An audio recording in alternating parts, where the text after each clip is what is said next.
Guys welcome back to ज्ञान स्थली classes. I hope आप सब अच्छे होंगे। तो चलिए गाइज आज की क्लास को स्टार्ट करेंगे। तो कल भी आपकी हिंदी की क्लास हुई थी और आज भी आपकी हिंदी की क्लास है। इससे पहले हमने आपके सीडीपी के क्वेश्चन डिस्कस किए हैं जो कि आपके 7 जुलाई को पेपर हुआ था। उसमें पेपर फर्स्ट और पेपर 2 दोनों ही हम बहुत अच्छे से क्वेश्चन सोल्व कर चुके हैं और आपको बताया किस प्रकार से आपको क्वेश्चन सोल्व करने हैं। तो चलिए आज की क्लास स्टार्ट करेंगे। तो ये आपके हमने सीडीपी मास्टर क्लास कंप्लीट कर चुके हैं। आज जो है आपकी हिंदी मास्टर क्लास है, ठीक है। इसमें हम आपके जो भी 7 जुलाई को पेपर आया था उसके PYQ डिस्कस करेंगे। तो चलिए चलते हैं। ये सब जो हम आपकी लास्ट क्लास में देख चुके हैं। अगर आपने ये सब क्वेश्चन नहीं देखे तो आप जाकर चेक कर लेना, प्लेलिस्ट आपको मिल जाएगी CTET बाय एकता नैन करके, तो आप उसमें जाकर चेक कर सकते हो। ये सभी हमने आपके समझे थे। अब हम बात करेंगे आपका यहाँ पर कविता। नीचे दी गई कविता को पढ़कर प्रश्नों को सबसे उचित विकल्प का चयन कीजिए। देखो कल हमने क्या डिस्कस किया, आपका गद्यांश। आपको हिंदी में जो है या कह सकते हो लैंग्वेज 1 में अगर आप लेते हो तो एक आपको गद्यांश मिलता है, एक आपको पद्यांश। अब गद्यांश क्या, गद्यांश मतलब आपका ऐसे टाइप में, मतलब आपके पैसेज में, और पद्यांश आपका पोयम। तो इस प्रकार से आपको मिलता है। तो कल हमने ये देखा, इसमें 9 क्वेश्चन आपको देखने को मिलते हैं और 5 आपके 6 क्वेश्चन जो है पद्यांश से आते हैं, मतलब कविता से। तो चलिए आज कविता को देखते हैं। इसमें आपके 6 क्वेश्चन आएंगे। तो इसमें क्या है, आपको यहाँ पर एक कविता दी हुई है और आपको यहाँ पर क्वेश्चन दिया हुआ है। आप क्या कर सकते हो, या तो इसे पढ़ लो या फिर क्वेश्चन पढ़ लो। तो हम क्या करेंगे, हम अप्रोच अपनाएंगे क्वेश्चन वाली। क्वेश्चन पढ़ के हम तब पैसेज पर जाएंगे। इससे आपके क्वेश्चन सही होते हैं और टाइम कम लगता है। और हमें टाइम मैनेजमेंट बहुत अच्छे से करना है। इस बार CTET में बहुत बच्चों का टाइम मैनेजमेंट नहीं हुआ, तो आपको वो गलती नहीं करनी। जब आप हमारे साथ जुड़े हो तो इस बार CTET आपका पास ही होगा। तो चलिए बताना है इसमें आपका भारत देश की क्या विशेषता, ये इन्होंने पूछा है। उत्तर में पहरी खड़े हैं, दक्षिण में अरब सागर है, दक्षिण में हिंद महासागर है, उत्तर में सुंदर वादियाँ है। तो चलिए अब चलते हैं आपकी पोयम पर। गांधी, तिलक, सुभाष, जवाहर का प्यारा यह देश है, जियो और जीने दो का देता सबको संदेश है। पहरी बनकर खड़ा हिमालय, जिसके उत्तर द्वार पर हिंद महासागर, दक्षिण में इसके लिए विशेष है। अब यहाँ पर क्या कहा, विशेषता मतलब विशेष चीज़ें बतानी है। तो यहाँ पर क्या मिल गया, हिंद महासागर, दक्षिण में इसके लिए विशेष है। तो बस देखो कहाँ है ऑप्शन में, हिंद महासागर दक्षिण में। तो ये रहा, बस आपका आंसर मिल गया। बस इस प्रकार से आपको क्वेश्चन सोल्व करने हैं। तो इसका क्या हो जाएगा, थर्ड आंसर बिल्कुल सही है। चलिए ठीक है, यहाँ पर आपका पूरा डिटेल में समझा रखा है, देख लेना, वरना मैंने आपको समझा ही दिया। चलिए अब बात करेंगे आपका यहाँ पर कविता में किसकी बात की गई है, किसके संदेश की बात की गई है। सुख से जीवन जाओ, ठीक है, सुख से जीवन जियो, या फिर दूसरों को जीने दो, दुख में घबराना नहीं, जियो और जीने दो। हमने क्या देखा अभी, जियो और जीने दो। तो क्या मिल गया, फोर्थ ऑप्शन बिल्कुल सही है। बस ये काम आपको करना था। आपने सिर्फ 4 लाइन पढ़ी है, 2 क्वेश्चन आपके हो चुके हैं। चलिए आगे बात करेंगे आपका हिमालय का संधि विच्छेद। अब देखो हिमालय शब्द तो यहाँ पर दिया गया, लेकिन संधि विच्छेद से कुछ भी रिलेटेड नहीं है। आप क्या करोगे, संधि विच्छेद क्या होता है, जब आप किसी शब्द को 2 ऐसे भागों में तोड़ोगे जिसका मीनिंग होगा। अब इसमें से वो देख लो जिन दोनों का मीनिंग हो, ठीक है। हम जब आपका संधि विच्छेद की बात करेंगे तो जो आपके शब्द टूटेंगे उन दोनों का अर्थ होना चाहिए। तो हिमा का कोई अर्थ होता ही नहीं है। चलिए कट कीजिए। हिम प्लस आलिया हो सकता है, हिम प्लस अलिया का कोई मीनिंग नहीं होता, अलिया नहीं होगा। हिमा भी देखा नहीं होगा और अलिया भी नहीं होगा। तो बस सीधा आंसर मिल गया। याद रखना, जिसका मीनिंग होगा वही संधि विच्छेद में हमेशा आपके काम आएगा। तो क्या हो गया आपका यहाँ पर सेकंड। ये आपको ट्रिक हमेशा याद रखनी, चाहे कोई भी एग्जाम हो। हिम माने बर्फ, आलिया माने घर। तो बस बर्फ का घर, हिमालय का मतलब क्या हो गया, बर्फ का घर। चलिए आगे बात करेंगे। अगर पूछा जाए इसमें कौन सी संधि है, तो याद रखना दीर्घ स्वर संधि, ठीक है। अब बात करें संधि कितने प्रकार की होती है। संधि होती है टोटल 3 प्रकार की।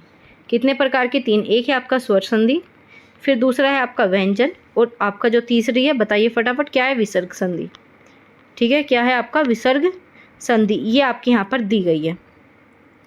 आगे बात करेंगे आपका इसमें कविता में किन महापुरुषों का उल्लेख किया गया। अभी हमने देखा इन महापुरुषों का उल्लेख था।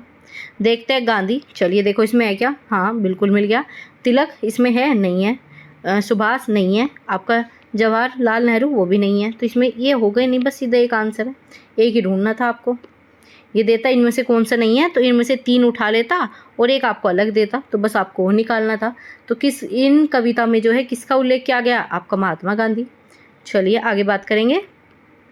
इसमें वीर का बहुवचन बताना है। वीर का बहुवचन क्या होता है बताइए, ठीक है। अब इसका इस पैसे से कोई संबंध नहीं है, बस आपको बताना है वीर का बहुवचन। वीरो, वीर, वीरा या फिर वीरांगना। वीरांगना क्या होता है आपका, ये फीमेल हो गया, मतलब आप कह सकते हो ये पुरुष है और ये आपका स्त्रीलिंग है। ये क्या है आपका स्त्रीलिंग हो गया, तो ये तो होगा नहीं, क्योंकि क्या कहा बहुवचन कहा, तो ये तो होगा नहीं। और ये आपने कभी देखा नहीं, ये तो बिल्कुल गलत है, तो ये भी नहीं होगा। चलिए आगे है वीर और वीरो, बताइए कौन सा होगा। लगभग आप सभी आंसर दे रहोगे वीरो, जो कि आंसर गलत है। क्या होता है, वीर का वीर ही होता है। कुछ ऐसे शब्द होते हैं जिसका आंसर आपका मतलब जिसका बहुवचन खुद बहुवचन होता है, वो मतलब बहुवचन और एक वचन दोनों में सेम लिखा जाता है। ये बाकी कौन से शब्द है, चलिए वो देखते हैं। अगली बार आपको इनमें से कोई सा और शब्द दे दिया जाएगा और पूछ लिया जाएगा, तो देखते हैं। जैसे कि आपका केस, रोम, अश्रु बहुत ज़्यादा पूछा जाता है। प्राण, दर्शन, ये तो बहुत ही ज़्यादा, ठीक है। लोग और दर्शक, समाचार, समाचार याद रखना। दाम, होश, भाग्य याद रखना, ये सब मोस्ट इंपॉर्टेंट है। ये एक वचन के स्थान पर बहुवचन का प्रयोग होता है, ठीक है। एक वचन में भी यही और बहुवचन में भी यही। चलिए आगे बात करेंगे। आपका कविता में किन वीरों के यशगान की बात की गई है। अब पूछा किसकी यशगान की बात की गई है। अभी हमने 4 लाइन पढ़ी, इसमें तो हमें कहीं नहीं मिला। अब आगे देखते हैं। लगी गूंजने दसों दिशाओं, वीरों के यशगान से हमें मिली आज़ादी, वीरों के बलिदान से। तो अब क्या है, जिन्होंने शांति यात्रा शुभारंभ, भाई ऐसा तो कुछ नहीं है, ठीक है। जिन्होंने देश की स्वतंत्रता के लिए जीवन दे त्याग दे, मतलब जीवन दिया, मतलब बलिदान दिया, ये हो सकता है। जिन्होंने दूसरों के लिए सुख की प्रार्थना की, ऐसा भी नहीं है। जिन्होंने दसों दशाओं का भ्रमण किया, नहीं, इन्होंने क्या कहा, दसों दशाओं में जो है गूंजती है आवाज़, ये गान गूंजता है, ना कि इन्होंने ये कहा कि भ्रमण किया मतलब घूमे, ऐसा नहीं है, ठीक है। घूमने की बात नहीं की गई, इन्होंने ये कहा कि आवाज़ गूंजती है। तो क्या आ जाएगा, सेकंड बिल्कुल सही है, क्योंकि शहीदों का बलिदान मिला है, इसी वजह से जो है आपका वीरों का यशगान की बात कही गई है। तो सेकंड बिल्कुल सही है, ठीक है। समझ में आया। तो ये आपके यहाँ पर हमने पूरे 6 क्वेश्चन डिस्कस किए। कल हमने आपके 9 क्वेश्चन डिस्कस किए थे, तो टोटल मिलाकर आपके हो गए 15 नंबर। और इन 15 नंबर में क्या है, पैसेज है, हमने पोएम पढ़ा, प्लस आपका क्या है ग्रामर, मतलब आप कह सकते हो व्याकरण। ये आपका 15 नंबर का सिलेबस है, हर बार सेम ही रहेगा, बस पैटर्न तरीका पूछने का बस ये बदलेगा। ये आपका 15 नंबर ये ही है। इसके अलावा आपका CTET में हिंदी की लैंग्वेज में 15 नंबर कुछ और है नहीं, ठीक है। ये 15 नंबर है। अब बात करेंगे जो दूसरा 15 नंबर है, उसमें आइए आपकी पैडागोजी। अब पैडागोजी के क्वेश्चन डिस्कस करेंगे, ठीक है। CDP की पैडागोजी भी मैं ये आपको कराती हूँ, वहाँ से बहुत हेल्प मिलेगी। ये मान के चल सकते हो 70% तो मैं आपका वहीं पर कवर करा दूँगी, और जो बाकी हिंदी के कॉन्सेप्ट है वो सब भी हम यहाँ पर डिटेल में ही डिस्कस करेंगे। चलिए आगे बात करेंगे। तो यहाँ पर पूछा है, किसी टॉपिक पर आपका मानस मंथन करने के बाद भी एक बालिका अपने आप से अनुच्छेद नहीं लिख पा रही, हालांकि वह वयस्क या फिर सहपाठी के मार्गदर्शन से लिख लेती है, तो इस प्रकार के मार्गदर्शन को क्या कहोगे। मतलब क्या है, आप ये मान के चलो आपसे कोई क्वेश्चन सोल्व नहीं हो रहा, जैसे ये क्वेश्चन आपसे सोल्व नहीं होगा, लेकिन मैं आपको बता दूंगी इसका मीनिंग क्या होगा, इसका मीनिंग क्या होगा, इसका मीनिंग क्या होगा, इसका मीनिंग क्या होगा, तो आप आराम से सोल्व कर लोगे। तो ये चीज़ें क्या हैं बताइए। तो ये क्या है, टीम शिक्षण। टीम शिक्षण क्या, जहाँ पर 2 या 2 से अधिक टीचर एक साथ मिलकर पढ़ाएं, वो आपका टीम शिक्षण, मतलब कई सारे टीचर एक साथ मिलकर। आगे सहपाठी परामर्श। सहपाठी परामर्श, परामर्श बहुत ही आप कह सकते हो कोई विशेष व्यक्ति देगा, ठीक है। ऐसे हर कोई परामर्श नहीं दे सकता, ठीक है। क्या देगा, गाइडेंस देगा। गाइडेंस सबको ही दे सकता है, लेकिन परामर्श कोई विशेष व्यक्ति ही, विशेषज्ञ ही देता है, तो ये तो होगा नहीं। सहपाठी परामर्श नहीं दे सकता, सहपाठी आपका क्या कर सकता है, मार्गदर्शन, गाइडेंस दे सकता है, तो ये भी नहीं होगा। सहपाठी शिक्षण, क्या आपस में बच्चे पढ़ रहे हैं, मतलब छात्र आपस में पढ़ रहे हैं, बच्चे एक दूसरे के साथ सीख रहे हैं, हो सकता है। लेकिन जब आपका इन्होंने कहा कि मार्गदर्शन में मदद, थोड़ी सी उसे मदद चाहिए, तो आपका मदद हो जाएगी स्कैफोल्डिंग। स्कैफोल्डिंग आपका वाइगोस्की के द्वारा दिया गया था, मोस्ट इंपॉर्टेंट। और ये ना सिर्फ आपका यहाँ पर CDP में पूछा जाएगा, आपका हिंदी में भी पूछा जाएगा, और आपका जो बाकी सब्जेक्ट है उसमें भी यहाँ से क्वेश्चन बनता है, तो इसे तो हमेशा याद रखना, ठीक है। इसका फोल्डिंग क्या है, एक मदद होती है जिसके बाद बच्चा खुद करना सीख जाएगा। इसकी पद्धति, ये जो पद्धति है शिक्षण की, किसके द्वारा, वाइगोस्की के द्वारा, याद रखना। इसमें क्या है, जिसमें शिक्षार्थी को उन कार्यों को पूरा करने में सहायता और मार्गदर्शन प्रदान करना शामिल होता है जिसमें वे स्वतंत्र रूप से सक्षम नहीं होते, मतलब आपको चीज़ें नहीं आती और कोई आपको थोड़ी सी हेल्प करेगा तो आप कर लोगे। और इसमें क्या होता है, जैसे जैसे आप चीज़ें सीख लोगे उसके बाद जो है आपकी मदद वो है हटा दी जाती है। अब मान लीजिए आपका किचन में जो है आपको रोटी बनानी नहीं आती, तो आपने अपनी मम्मी से कहा मुझे बता दो, तो आपकी मम्मी ने बताया, आपने धीरे धीरे रोटी बनाना ट्राई करा, आपको गोल रोटी नहीं बनती, तो आपकी मम्मी कहेगी भाई इस तरीके से कर, इस तरीके से, एक दो बार आपकी मम्मी बताएगी, फिर आप सीख जाओगे। उसके बाद में आपकी मम्मी रोज़ आके नहीं बताएगी, हर एक फुल्का अब जब आप बनाओगे तो वो नहीं बताएंगी कि ऐसे कर ऐसे कर, क्योंकि आपने वो चीज़ें सीख ली, आप उसमें क्या होगे, सक्षम हो गए। जब जैसे जैसे बच्चा अधिक सक्षम हो जाएगा, वो करना सीख जाता है, तो वो जो आपकी समर्थन है, जो आपकी मदद है, जो आपकी स्कैफोल्डिंग है, वो आपकी धीरे धीरे समाप्त कर दी जाती है। मोस्ट इंपॉर्टेंट कॉन्सेप्ट है, याद रखना। ठीक है, ये डिटेल में इससे बाहर नहीं आता। आगे सहपाठी शिक्षण। सहपाठी शिक्षण बताए एक दूसरे के साथ जब बच्चे खुद से पढ़ते हैं, विशेष तौर पर उन्हें मदद मिलती है, वो आपका स्कैफोल्डिंग हो जाएगा। लेकिन यहाँ पर क्या है, यह मार्गदर्शन पहलू शामिल नहीं करता। मतलब आपका स्कैफोल्डिंग क्या करेगा, थोड़ी हेल्प करता है, मार्गदर्शन देता है, भाई ये काम ऐसे कर लो। लेकिन जब आप दोनों ही साथ के हो, सेम क्लास के हो, तो आप मार्गदर्शन देने में आपको डिफिकल्टी मिलेगी। आप मार्गदर्शन तभी दे सकते हो जब वो चीज़ें आपको आती है। आगे आपका सहपाठी परामर्श। सहपाठी परामर्श परामर्श बताया, बहुत बड़ा मतलब कह सकते हो हाई लेवल की चीज़ें होती है, ये हर कोई नहीं दे सकता, मार्गदर्शन दे सकते हो। ठीक है, आगे बात करेंगे टीम शिक्षण। टीम शिक्षण जहाँ पर कई टीचर एक साथ मिलकर पढ़ाते हैं, वही आपका टीम शिक्षण हो जाता है। चलिए आगे बात करेंगे। यह अधिगम का प्रकार है जिसमें बच्चे को उच्च स्तरीय मानसिक प्रतिक्रियाओं जैसे बुद्धि या तर्क करना आदि का प्रयोग करते हैं। अब यहाँ पर क्या कहा, मानसिक प्रक्रियाओं जैसे कि बुद्धि करना और तर्क करना, ये यहाँ पर किस लर्निंग से रिलेटेड है, किस अधिगम से। मौखिक। मौखिक सिंपल से समझ रहे हो, मौखिक जो ओरल होता है, जो हम बोल के करते हैं, एक दूसरे के विचार प्रदान करते हैं। चलिए ये तो होगा नहीं। गत्यात्मक। गत्यात्मक मतलब गति से, गति मतलब आपका शारीरिक, याद रखना। गत्यात्मक बहुत बच्चों ने लगा के आए थे, इसका आंसर बहुत बच्चे गलत करके आए थे, ये नहीं होगा। संरचना मतलब आपका स्ट्रक्चर की बात करता है, जैसे कि आपका फ़ोन है, ये आपकी संरचना आप बता सकते हो, हाँ मेरा फ़ोन इतना लंबा है, इतना चौड़ा है, इतना टेढ़ा, मतलब इस तरीके से बता सकते हो, इतनी मोटाई है। ये किसकी बात कर रहा है, संरचना। आप बता रहे हो स्ट्रक्चर क्या है, ये इसका कैमरा कैसे काम करता है, आप इसका पासवर्ड कैसे खोलते हो, ये सब क्या है, आपकी संरचना। ठीक है, तो इसमें क्या हो जाएगा, अवधारणा। अवधारणा क्या है, मानसिक प्रोसेस है। अवधारणा क्या है, कॉन्सेप्ट क्या है, कॉन्सेप्ट कहाँ पर होते हैं, माइंड में। माइंड क्या है, आपका मानसिक प्रक्रियाओं का मतलब आपका कह सकते हो प्रोसेस की बात करता है, मेंटल प्रोसेस, जो कि आपका संज्ञान से रिलेटेड है। ठीक है, इसमें आपका बुद्धि, तर्क, अवधारणा या फिर आपका सोचना, समाधान करना समस्या का, ये सब इसके अंदर आते हैं। तो क्या हो जाएगा, सेकंड ऑप्शन बिल्कुल सही, गलत मत करना कभी से, बहुत ज़्यादा इंपॉर्टेंट है।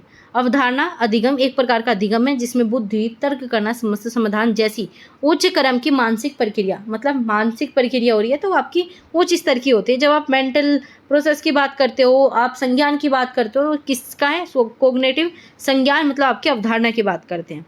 ठीक है, यह है मतलब जिसके द्वारा कोई व्यक्ति जानकारी देता है, वस्तु का वर्गीकरण करता है, आपस में बीचों के संबंधों को समझता है। ठीक है, संबंधों को समझना, ये सब भी क्या है, संज्ञान की बात करते हैं। ठीक है, ये सामान्य या फिर अमूर्त विचार बनाने के लिए संज्ञानात्मक कौशल का अनुप्रयोग करने की आवश्यकता है। ठीक है, समझ में आया। चलिए अब बात करें मौखिक अधिगम। मौखिक अधिगम मतलब ओरल। ठीक है, बोलकर, भाषा का माध्यम है ये भी, और इसमें हम शब्दों तथा अर्थों को सीखते हैं या फिर एक दूसरे को बताते हैं या विचार प्रदान करते हैं। गत्यात्मक ऐसा कार्य है जो कि आपका शारीरिक गति और आपका समन्वय मतलब कोऑर्डिनेशन, मतलब जैसे कि आप क्या कर रहे हो, यहाँ पर बाइक चला रहे हो, तो बाइक चलाने में क्या है, आपकी आंखें भी काम करेगी, आपका हाथ भी काम करेगा, आपका माइंड भी करेगा कि भाई ब्रेक कब लगा रहा है। तो ये सब किस चीज़ का है, कई सारी चीज़ों का, आपकी शारीरिक चीज़ों का क्या है, कोऑर्डिनेशन है। यही आपका गत्यात्मक कौशल, ये बहुत ज़्यादा पूछा जाता है। आगे संरचना। संरचना किसी के संगठन को बताते हैं, किस प्रकार से वो चीज़ें बनी हैं, उसकी संरचना की बात करते हैं। आगे बात करेंगे आपका, एक अध्यापक होने के नाते आप एक बच्चे के लिए कुल भाषा प्रयोग, इन्होंने कहा कुल भाषा प्रयोग की प्रशंसा करते हो, मतलब बच्चे ने कुछ चीज़ें की, कुछ कॉन्सेप्ट बना के लाया और आप उसकी तारीफ कर रहे हो। ठीक है, अब इन्होंने क्या कहा, यदि उसने कुछ गलत वर्तनी लिख दी तो आप इसमें से किस उपागम का प्रयोग करोगे, संरचना का। संरचना भी बताया, ये तो इससे रिलेट नहीं करता। रचनावादी, कोई नई चीज़ें खोजना, यहाँ पर वो भी बात नहीं है। संप्रेषण, एक दूसरे के अपने विचारों का आदान प्रदान करना, ये भी बात नहीं है। तो क्या है आपका समग्र भाषा, क्योंकि यहाँ पर बात किसकी गई है, कुल भाषा प्रयोग की, तो क्या जाएगा, समग्र भाषा बिल्कुल सही है। चलिए अगर हम बात करें समग्र भाषा दृष्टिकोण, समग्र भाषा की समझ पर बात करेंगे। अब हम बच्चा क्या करके लाए, हम उस पर फोकस करेंगे, कितनी गलती कितनी मिस्टेक, इतना आपको नहीं करना। बच्चे पे गलती होगी, बच्चा ऐसा तो है नहीं पूरा मिच्योर होगा, पूरा करके लाएगा। ठीक है, गलती आपसे भी होती है, तो बच्चा भी गलती करता है, बच्चा गलती करके ही सीखता है, तो गलती करना कभी गलत नहीं हो सकता। वही बात बताइए, हमें टीचर होकर जो है उसकी केवल वर्तनी पर फोकस नहीं करना, बल्कि उसका जो समग्र भाषा प्रयोग है, वो किस प्रकार से चीज़ें आपके सामने प्रेजेंट कर रहा है, उसकी सराहना करना है, प्रशंसा करना है, उसका अर्थ समझना, उसका संदर्भ समझना है, किस संदर्भ में लेके आया वो चीज़ें। ठीक है, और उसकी अभिव्यक्त करने के लिए प्रोत्साहित करना है बच्चों को, आपको इनकरेज करना है कि हाँ भाई बताओ क्या है, मतलब पॉजिटिव वे में। भले ही कुछ उसने गलती की है तो उसके प्रयासों को स्वीकार करो, बेशक उसने गलती की है लेकिन वो प्रयास तो करके लाया है। चलिए आगे बात करेंगे आपका संप्रेक्षण दृष्टिकोण, यही मतलब आपका प्रभावी ढंग, एक दूसरे के विचार प्रदान करने का, संवाद करने की क्षमता। ठीक है, रचनावादी क्या होता है आपका, समझ की बात करेगा। ज्ञान निर्माण मतलब रचनावादी बताया था आपका नई चीज़ें मतलब निर्माण करना एक तरीके से, तो ज्ञान निर्माण अपने अनुभव से सीखना, आपका प्रतिबिंब होना, अपने एक्सपीरियंस का यूज़ करना, नई क्रिएटिविटी करना। ठीक है, वास्तविक जीवन से जोड़ना, ये सब आपका संरचनात्मक में आ जाएगा, ये आपका रचनावादी में आ जाएगा। ठीक है, संरचना में बताया था, संरचना मतलब आपकी संगठन को, संरचना पर फोकस करता है। तो भाषा के नियम किस प्रकार से बने हैं, उनकी उसकी संरचना क्या है, इस पर बात करेगा। आगे बात करेंगे, आप हिंदी भाषी अध्यापक है, आप क्या है हिंदी के टीचर हो और आपकी नियुक्ति पंजाब में हो जाती है और वहाँ पर किसी को भी स्थानीय भाषा नहीं जानते, आप वहाँ की चूँकि स्थानीय भाषा नहीं जानते। देखो आप सभी को पता है बच्चों को हमें मदर टंग में सिखाना है और सभी स्कूलों में यही है। तो क्या है, बच्चे अपनी स्थानीय भाषा जानते हैं लेकिन आप पंजाब की स्थानीय भाषा नहीं जानते और टीचर हो आप हिंदी के, तो इनमें से क्या करोगे, आप क्या कहोगे, समुदाय को हिंदी सीखने के लिए प्रेरित करोगे। आप ये कहोगे भाई मैं हिंदी का टीचर हूँ तो आप सब हिंदी सीख के आओ, ऐसा नहीं कह सकते, गलत बात है। आप क्या कहोगे, अंग्रेजी में संप्रेक्षण करोगे, टीचर तो आप हिंदी के हो और अंग्रेजी में संप्रेक्षण क्यों करोगे, आपसे अंग्रेजी आती है इस वजह से या बच्चों पे आती है, ऐसा भी नहीं कर सकते हम। हमें क्या करना है, आपका किसी हिंदी भाषी क्षेत्र में संस्थानांतरण करने के लिए आवेदन करोगे, मतलब आप ये कहोगे कि भाई मुझे तो उसी फील्ड में भेजो, मुझे तो उसी स्कूल में भेजो जहाँ पर हिंदी बोली जाती है, मेरा ट्रांसफ़र कर दो, तो ये भी नहीं कह सकते। आप क्या करोगे, आप इसमें से बस जो आपका आंसर बच गया वही आप करोगे। जो मतलब भाषा है, जो बच्चों की भाषा, उसे एक संसाधन के रूप में लोगे। ठीक है, जो वहाँ की लोकल भाषा उसे संसाधन के रूप में यूज़ करोगे और अपना शिक्षण जो है, अपनी टीचिंग जो है प्रारंभ कर दोगे। तो सेकंड बिल्कुल सही है। चलिए ठीक है, वही सब चीज़ें जो मैंने बताई वो सब चीज़ें यहाँ पर लिखी हुई है, जैसे कि भाषा एक उपकरण है जिसमें हम एक दूसरे से अपने संवाद करते हैं, लोगों को समझने में मदद मिलती है, एक दूसरे को व्यक्त करते हैं। चाहे दुनिया विभिन्न प्रकार की भाषाएं मौजूद है और सबकी अपने क्या इतिहास है, उत्पत्ति है और सबका अपना विकास है और हम किसी भी भाषा को गलत नहीं कह सकते। अब क्या है, हमें बच्चों को जो है भाषा से जोड़ने के लिए सुविधा मिलती है, जिससे वे परिचित होते हैं, उनमें जो है वो बेहतर समझते हैं और सीखने में सुविधा होती है। जिससे आप परिचित हो आपको वो नहीं पढ़ाना, जिससे बच्चे परिचित है उसे आपको वो पढ़ाना है। ठीक है, जिसमें बच्चे कंफर्टेबल हो वो आपको पढ़ाना है। ठीक है, बच्चे की भाषा को महत्व देना है, समावेशी की बात करनी है और सहायक सीखने का माहौल आपको बनाना है। ठीक है, धीरे धीरे जो है आपको क्या करना है, हिंदी और अंग्रेजी जैसी सामान्य भाषाओं से भी आप परिचय बच्चों का करा दोगे, क्योंकि आपको पढ़ानी तो हिंदी है, तो धीरे धीरे आप उसी चीज़ पर आ जाओगे, क्योंकि बच्चा सीखने लगेगा। आगे है आपका यहाँ पर, किस पाठ्य सामग्री में विशिष्ट सूचना निकालने के उद्देश्य से गहन पूर्वक या फिर गहराई से उस पाठ्य सामग्री का कौशल है, बताइए कौन सा होगा। इन्होंने क्या कहा, विशिष्ट सूचना निकालने के उद्देश्य से। वैश्विक मतलब पूरे वर्ल्ड की थोड़ी निकालोगे, वैश्विक तो पूरे वर्ल्ड की हो गई। मूल्यपलक आप असेसमेंट भी करने की बात नहीं कर रहे, आप यहाँ क्या कह रहे हो, गहराई से बात कर रहे हो, ये भी नहीं होगा। निष्कर्ष बाद में निकाला जाता है, तो एकमात्र बच गया स्थानीय मतलब आपको डिटेल में कोई चीज़ें चाहिए, लोकल उस चीज़ों में चले जाओगे आप, गहराई से गहनपूर्ण। ठीक है, जैसे कि आपकी केस स्टडी होती है ना, उस टाइप की यहाँ पर चीज़ें दी गई है। ये आपके सिलेबस में नहीं है लेकिन ये आपकी एक प्रकार की रिसर्च है, वही पार्ट आपका यहाँ पर दिया गया, स्थानीय आ जाएगा। आपका पठन और आपका एकाडमिक भाषण में समझ का सबसे महत्वपूर्ण शैक्षिक गतिविधि है और भाषा शिक्षण में सबसे महत्वपूर्ण कौशलों में से एक है। मतलब आपको भाषा शिक्षण क्या है, आपका एक इम्पोर्टेंट स्किल है, इम्पोर्टेंट कौशल है। स्थानीय बोध जो है क्या करता है, विशिष्ट जानकारी बताता है, आप अपने एरिया की विशिष्ट जानकारी बताते हो, इसे ही आपका स्थानीय कहा जाएगा। इसमें क्या होता है, किसी पाठ की बारीकी या फिर गहनता को पढ़ने में क्या मिलती है, क्षमता मिलती है और इनके विवरणों, तथ्यों, सूचनाओं को समझना शामिल है जो सीधे पाठ में बताई गई है। यह व्यापक है या अधिक सामान्य समझ के विपरीत है, जैसे निष्कर्ष निकालना और आपका सामग्री का मूल्यांकन करना। अगर हम व्यापक रूप की बात करें, ठीक है, उसकी समझ से आपका विपरीत हो जाता है। ठीक है, ये आपका आंसर नहीं होगी, यही बात यहाँ पर बताई गई है। चलिए अब बात करेंगे आपका वैश्विक बोध का तात्पर्य क्या है, समग्र अर्थ। वैश्विक मतलब बहुत बड़ा, अभी हमने पीछे पढ़ा, समग्र अर्थ मतलब वैश्विक हो गया। ठीक है, वैश्विक ग्लोबल लेवल पर कहा जाता है। आपका निष्कर्षात्मक बोध मतलब पंक्तियों के बीच अनुमान लगाने जो सीधे तौर पर कहे गए हैं उससे आगे जाना शामिल होता है। निष्कर्ष मतलब जो चीज़ें बताई गई उसी के साधन से आप आगे बढ़ोगे, अनुमान लगाओगे, हाँ भाई ये चीज़ें हैं, मैं इस निष्कर्ष पर पहुंचा हूँ, तो आप अनुमान ही तो लगाते हो ना, आपने चीज़ें देखी, एनालाइज किया, उसके बेस पर आगे है मूल्यांकन आत्मक बोध, ठीक है। इसमें क्या है, लेखक के इरादे, प्रभावशीलता, पूर्वाग्रह जैसे पहलुओं पर विचार करते हैं और पाठ का मूल्यांकन या फिर आलोचना करते हैं। इसमें हम क्रिटिकल थिंकिंग का यूज़ करते हैं, ठीक है। हम आलोचना भी करेंगे, हमें जहाँ पर प्रॉब्लम लगेगी, मतलब मूल्यांकन करना, जो भी चीज़ें है आपके सामने उसका स्पेसिफिक एनालाइज करोगे, मूल्यांकन करोगे, ठीक है। समझ में आई चीज़ें? तो हमने आपके कुछ क्वेश्चन आपके किए, बाकी के जितने भी क्वेश्चन हैं हम आपके नेक्स्ट क्लास में करेंगे। क्लास कैसी लगी कमेंट बॉक्स में बताना ना भूलें। अब डेली आपको ऐसी ही क्लासेस मिलने वाली है, आपको CDP की भी मिलेगी और आपको हिंदी की भी मिलेगी। आप सभी जाकर प्लेलिस्ट चेक कर लेना, काफ़ी क्लासेस हो चुके हैं, मोस्ट इंपॉर्टेंट कॉन्सेप्ट बताए हैं आपको, तो जाकर जरूर देख लेना और पेपर सोल्व करना सीख लो, CTET आपका पास हो जाएगा। और मेरा फोकस यही रहता है कि आप पेपर सोल्व करना सीख लो, क्योंकि आप रट कर कितना जा सकते हो, कॉन्सेप्ट कितने याद रख सकते हो, नहीं रख सकते। आप भी एक इंसान हो, तो जितना ज़्यादा होगा क्वेश्चन सोल्व करेंगे और इन्हें जो है क्वेश्चन सोल्व करने का तरीका सीखेंगे, तभी आपका CTET पास होगा। और यही बच्चा नहीं करता, लगभग आप कह सकते हो जो बच्चे फेल होते हैं, जो 20 लाख बच्चे फेल हुए ना, उनमें से बहुत ही कम बच्चों ने ये काम किया हुआ, ठीक है, वरना कोई नहीं करता, इसी वजह से फेल होते हैं। तो चलिए आज की क्लास में इतना ही है, और आप सभी पेड कोर्स ज्वाइन करना चाहते हो तो ज्वाइन कर सकते हो। आपकी जो फीस है अभी 999 रुपये है, और बहुत कम फीस रखी गई है, क्योंकि बहुत से ऐसी गर्ल्स है, बॉयज़ है जो कि परचेज़ नहीं कर सकते, तो आप कर सकते हो, बहुत ही कम फीस है। और साथ ही साथ आपको नंबर दिया गया है, इस नंबर पर आप फ़ोन कर लेना, आपको सारी डिटेल मिल जाएगी। तो चलिए मिलेंगे आपसे अगली क्लास में। इसकी PDF टेलीग्राम चैनल पर भेज दी जाएगी, तो आप जाकर उसे ज्वाइन कर सकते हो। क्लास कैसी लगी कमेंट बॉक्स में बताना बिल्कुल ना भूलें। क्लास अच्छी लगी हो तो प्लीज़ लाइक कर देना और शेयर करना बिल्कुल ना भूलें।